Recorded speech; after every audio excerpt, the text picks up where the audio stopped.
Hey guys, today I'm talking about the Braxton Family Values Season 4 Episode 13. This was a boring episode. I mean, I'm glad that the sisters are not fighting and stuff like that, but I really thought this was a really boring episode. It started off with Tamar and Mama E talking, and she just recovering at Tamar's house, so Tamar, wants to see how she was doing. And then Tamar brings up Trina and stuff like that, and she didn't talking about how she didn't know it was that bad because Trina don't call her anymore and stuff like that. But then gonna say, I don't want my mama stressing, and I'm like, well, why are you in there talking to her about that?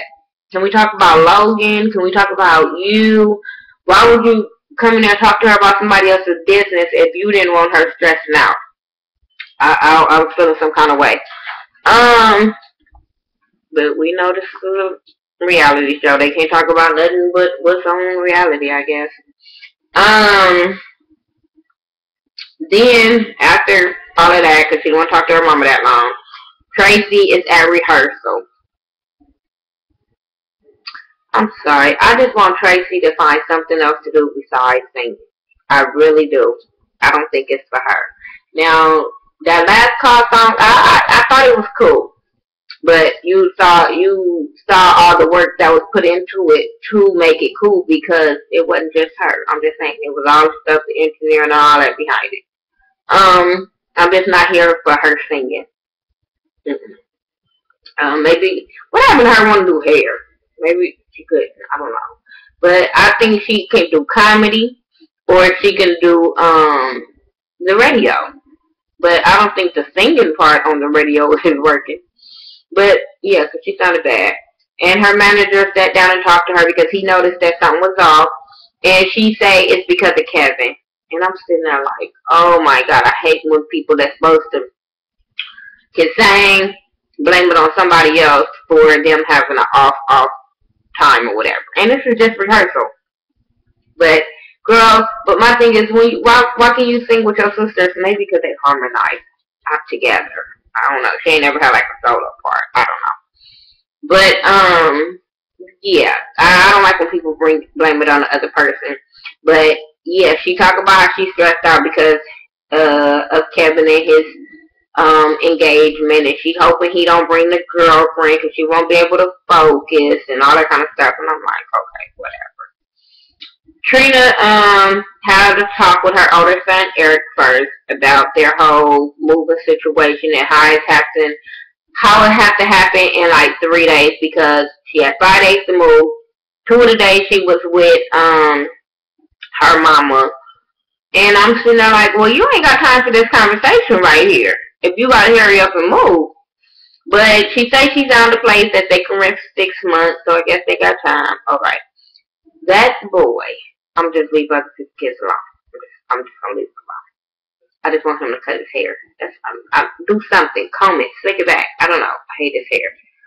But it seemed like this conversation was forced. Like with both of her sons. Let me get this out the way. With both of her sons, felt like the conversation was forced because it seemed like they really didn't want to talk about it. But she was like, "Come on, you could talk about it." Like she was just trying to get more and more out of them. And I don't think the boys want to do that shit on camera. I'm keep telling y'all, when you guys have kids, school-age kids, it's hard for them to get on camera and talk about it, then have to go back to school and deal with all their damn friends. And then a story like this, come on, Trina.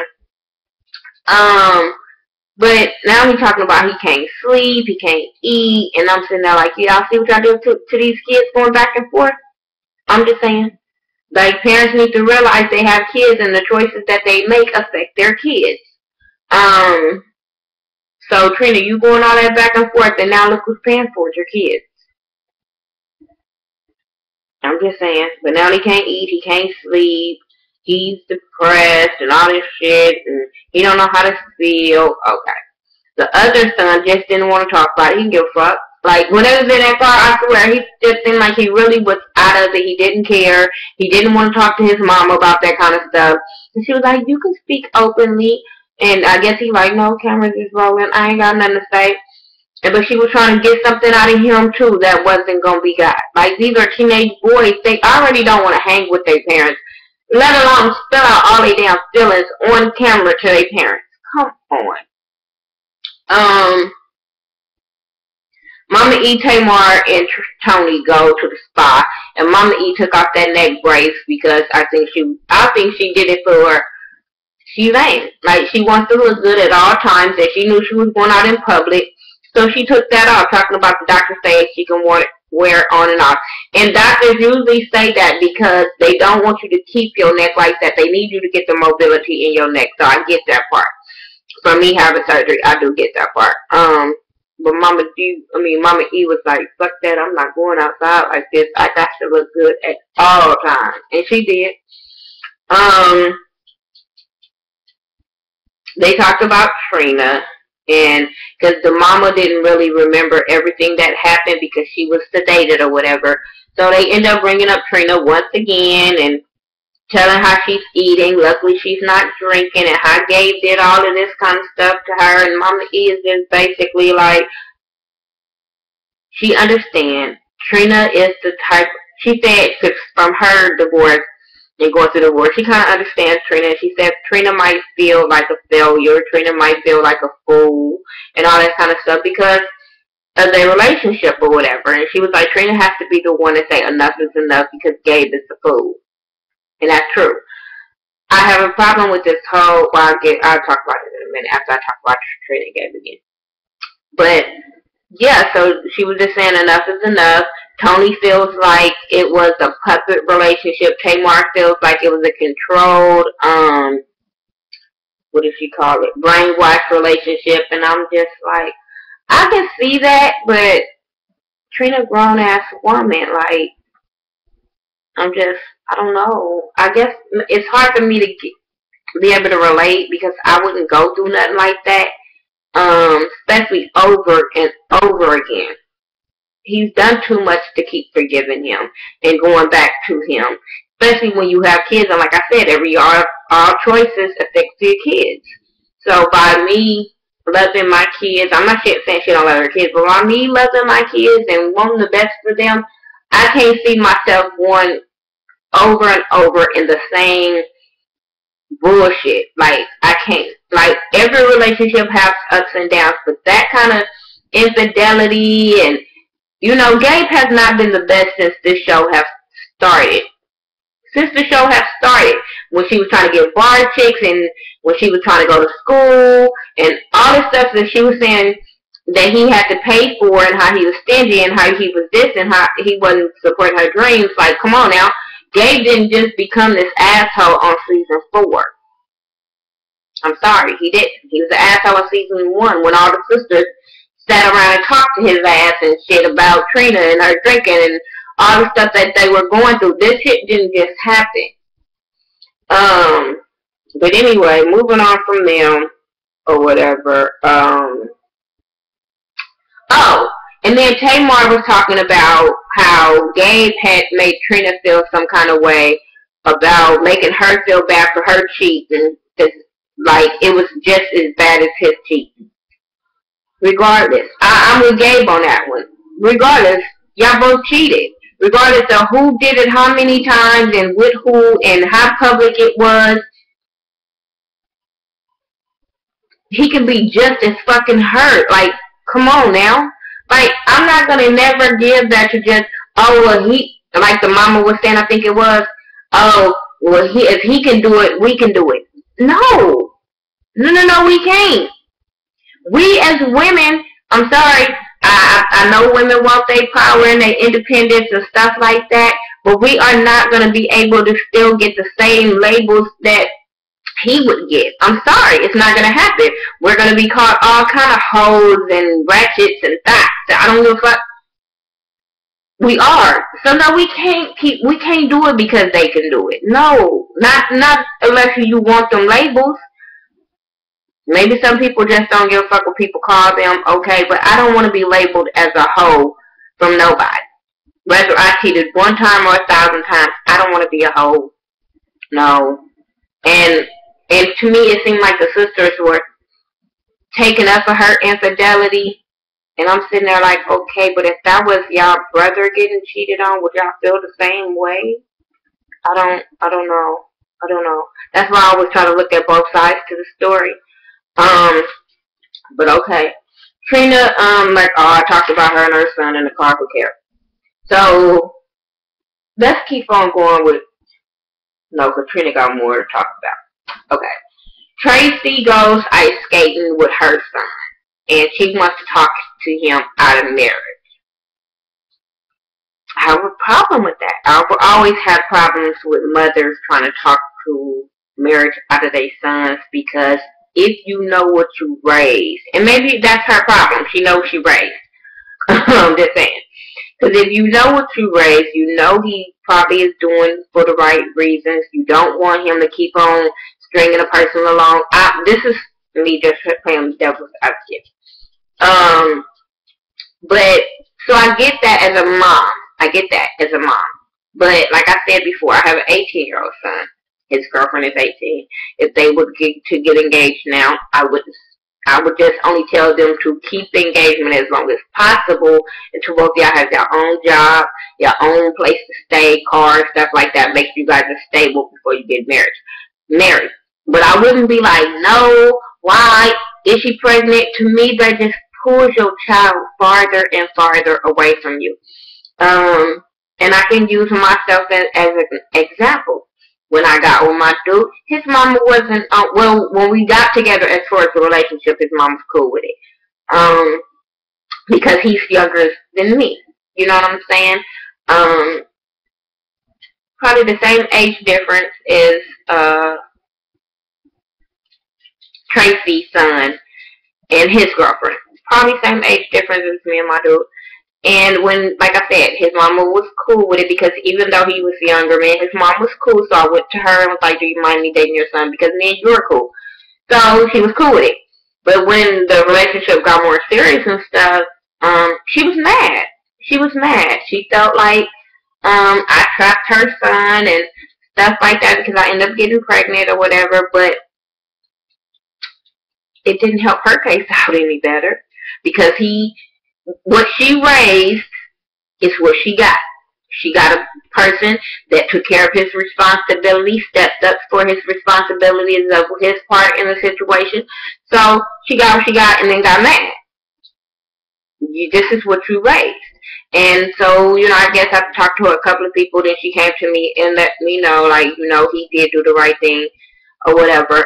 But he didn't go to her when she was trying to say, oh, well, no, I don't want you guys together. You're too young. You need to focus on that. Boo-boo, that's not who he went to. He didn't go to mom. He went to me. And I'm not trying to toot my own horn or nothing like that. I'm just saying, like what Tracy's saying, when you try to push your child away, they go even closer. Especially when they feel like they can't talk to you. You always nagging. You always bitching or whatever. And the person that they is with is being supportive and being, understanding and stuff like that, you push them to that person. So, like I said, and it seems like she can't stand, it seems like she got some issues with Olivia, because every time she say her name, she turn up her nose, she got this frown on her face, Olivia. Always, and I'm sitting there like, really? She might be a really sweet young lady, and now that she was probably cool with you until the boy got engaged. Now all of a sudden it's an animosity. And I get that they're young, especially Olivia. I would have to wait for her to finish school, at least high school and stuff like that. I get it, but like I said, I get it by being a mom, and I get it by being a girl on the other side of a mama that ain't feeling it. I get it as far as they're teenagers, they're going to make mistakes. We have to let our kids make mistakes. Like, that's what life is about. Life is about making mistakes and learning from them. That's what they're about. That's why I can't really go in on this boy. But like I said, his mama probably know what she raised and know he ain't responsible, know he not ready, shit like that. I get it. I do. But when she was talking to him and making sure Olivia wasn't pregnant and he saying they wasn't having sex, I'm sitting there like, okay. He ain't gonna tell you on TV and knowing she got a daddy. Then she was talking about him having the same coochie every day for the rest of his life. Okay. His daddy having your same coochie. Oh, my bad, he cheated on you. Come on. That's what marriage is about. A man knowing that when a guy say he wants to go get married, he know that's who he wants. He know that's the only coochie he gonna get for the rest of his life. He knows this. It's women that be undecisive, but a man knows. Because a man will stay single for the rest of his life and be good, but if he know he got a good ass woman and he don't want nobody else with it, he's gonna wipe that up. And he's gonna be cool with it.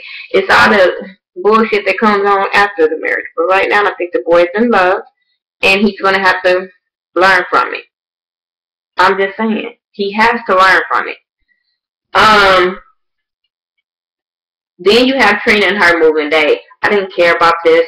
She didn't want the wedding pictures. I didn't care. I thought it was really immature of her to make them chitlins in that house just to leave the stink smell in the house. I thought it was immature. I feel like, okay, Gabe done things to you, but why do you play the same games that he played? Now he has like something else against you to take to the judge and say, look what she was doing. To me, that's what he do, because he's that type of person. So I wasn't here for that. I wasn't. But hey, everybody take a breakup through they own way. I take a breakup as if we broke up. I just move the fuck on. I don't have time to play them petty ass games back and forth, showing you I still care. You break up with me, I don't give a fuck about you no more. Not even the next 30 minutes. I'm good. I don't have. Life is too precious to waste on motherfuckers that wasn't doing you good in the first place. Then she goes to her new house and Wanda comes over and they're talking or whatever, and she got the smell on her hand, so she had to tell Wanda about the whole chitlins thing, and I didn't care. Then we found out that Gabe had took off auto pay for her bills. Okay, y'all not married. You know how spiteful he is. When you know how spiteful a man is like that, you make sure all your ducks are in a row. Your damn self. You have to. When y'all figured y'all wasn't gonna be together no more, you should have been at that bank taking your name off of all type of shit. Cause you, like I said, you know what you married. You know who this person is from your last divorce and getting remarried and shit like that. You know who this person is. And then, like I said, I had to say something about this. It's hard to just. I have men in my family.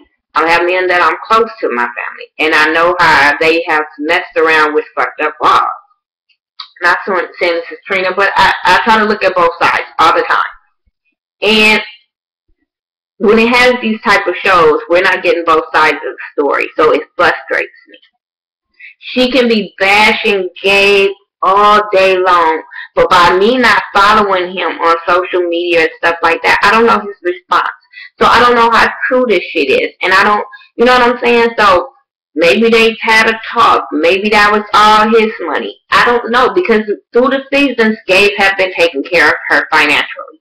Gabe have been helping her financially through the business, like I said, her education, all of that. So it's hard to like just say, oh, Gabe this, Gabe that, Gabe this, Gabe that, when we know he was taking care of her financially. And he probably feels like, but you ain't together no more. Why would I still be auto-paying your bills? That's probably how he feels. And if that's the case, like I said, Trina knows she was married to, so she should have went and took her name off of all of that shit when they broke up.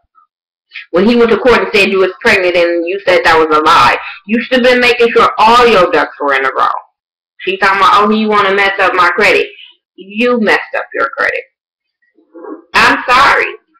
I do. I wish that Gabe was on here so we can hear his side of the story just as well. Like, maybe he could be with his brothers, his homeboys, or whatever, telling his side of the story just as well as hers, because I can't take one side. I just can't. When you don't know both sides, it's hard to share your opinion when you don't know both sides of the story. Then you come out looking like an ass because you took up for her, and then some shit and come out and you be like, bitch, I took up for you, and that ain't what the case is. Not saying that Trina's lying, but I'm just giving you the scenario of how people are. But okay, enough with that, whatever. Tamar and Tony, they talk about the Urban League awards that Tony is going to be in and get an award or whatever in Atlanta, so she want all her sisters to be there. I thought that was cool. Then they start talking about Trina once again. Um, oh, Tony was wearing a retainer. I didn't care. But anyway, Tamar talked about her second album and how she wanted to make it good, because you know how it is when you have the second album, it has to be better than the first, because that's what's gonna keep you relevant. It's not about, the first album is to introduce yourself. The second album is to keep you relevant. So she knows she has to come hard on this second album. Now, Tamar, I like you. I really like you. But if it's anything like this song that just came out, not when don't get me wrong, Tamar got vocals on that song. Got vocals, period. But when you're just now establishing and you keep getting compared to other artists, that's not a good look. That is not a good look. Rihanna, we know that's Rihanna. You know what I'm saying? B, you know that's B. Tamar, you listen to that song and you be like, who is this? Fantasia, we know Fantasia's music. You know what I'm saying? You hear it, you be like, oh, that's Fantasia. I can't buy an album and support an album if you already sound like somebody already involved. I'm just being honest. I'm being honest. I like her, but that last song I couldn't purchase when I felt like it felt. I was listening to Keisha Cole. I can't.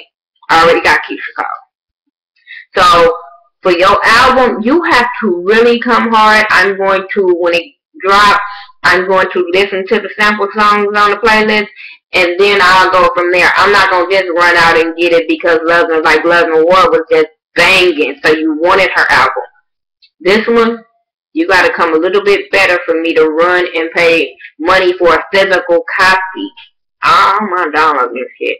But for me to go, I like to go get physical copies of a CD when people that I like drop an album. And if you ain't gonna do it, I'm gonna keep my money. I'm just saying. Then they start talking about Trina having a birthday party. Her 39th again, really 40, 41 birthday, I don't know.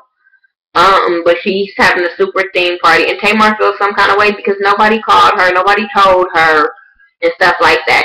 And this is where mess keeps getting started. Y'all say Tamar this, Tamar that, but then when y'all don't call her, and then y'all want her to show up last minute, knowing she has a career now, I don't get it. But I blame that all on messy ass Tawanda. Tawanda's messy as fuck, and to me, Tawanda keeps up a lot of mess between these fucking sisters. So then Trina and Tawanda go costume shopping. Now I will say, Tawanda, that Green Lantern looking outfit was cute for you. The Superwoman outfit for your sister, hell to the no. She didn't have a body for that. I don't know. It wasn't snatched right. It wasn't. Then she had the black on. That was cute. But I was like, that ain't no superhero. A man hater, that ain't no fucking superhero. But okay, we'll go along with it. It's your party. Then they started talking about the party, and she was asking, was the sisters coming? And Tawanda had this look on her face like, I don't know, because I didn't invite their ass. That's the look she gave. And then by Tamar saying she didn't get no call, yeah, I believe it. That's why I say she keeps up mess. But then I'm like, okay, Trina, you want your sisters to come. Your fingers work. You can call them and say, hey, y'all coming to my party? You can't leave. Is Tawanda her assistant? I don't get it. I don't know. Tawanda throwing a party? I don't know. But your fingers work. You could have made sure your sisters knew about the party and was coming. Yeah, that's all I got to say about that. Oh, she said she's going to invite someone out. If you ain't bringing him, I don't know why you would mention it. So you better bring him. We better see him at this party getting down, whoever it is. Because if you ain't going to bring him, why the hell mention you might bring someone? Tracy has her showcase, and she's kind of nervous. She said she's nervous like booty meat. I fell out. Like I said, she could be a comedian or just do radio, and I think she could make some money. But she's nervous, and she's talking, and her son come in, and she's like, oh, Kevin, and give him a hug or whatever. But then in the confessional, talking about she wish he wouldn't have came, because he would have to bring his girlfriend, and she ain't got time for that. And I'm sitting there like, well, what the hell you was acting all excited and hugging himself. Then they talked about the girlfriend and is she here? And he was like, ever since the engagement, her daddy been tripping, so she wasn't there. So Tracy's just starts stressing out. She starts stressing out about him, and then she sat at the table with her and her husband, and she's still freaking out, talking about he stressed her out. And I'm sitting there like, no, them vocals stress you out. They stress me out. But okay. But yeah, she blamed it on him for her stressing. The daddy blamed it on him, talking about she worried about you, son. He like, for what? And then she started saying about the song and about the music and performing and all that kind of stuff. And then she started having a panic attack and she ran out. So we got to be continued to see if she's gonna perform, which I think she probably will. But yeah, that's what happened on the episode. Y'all tell me what y'all thought about the episode of the Braxton Family Values Season 4, Episode 13. And I will talk to you guys in the next video. Make sure you follow me on Facebook, Twitter, Instagram, Google+, Snapchat. I don't care. Whatever social media site it is. It's by The Ghetto View, T-H-A, not T-H-E. And if you want me to follow you back, just let me know. If you have a video or if you're doing the Braxton Family Value reviews, let me know and I'll watch it and share it and talk about it and comment and all that good stuff. Alright, talk to you later.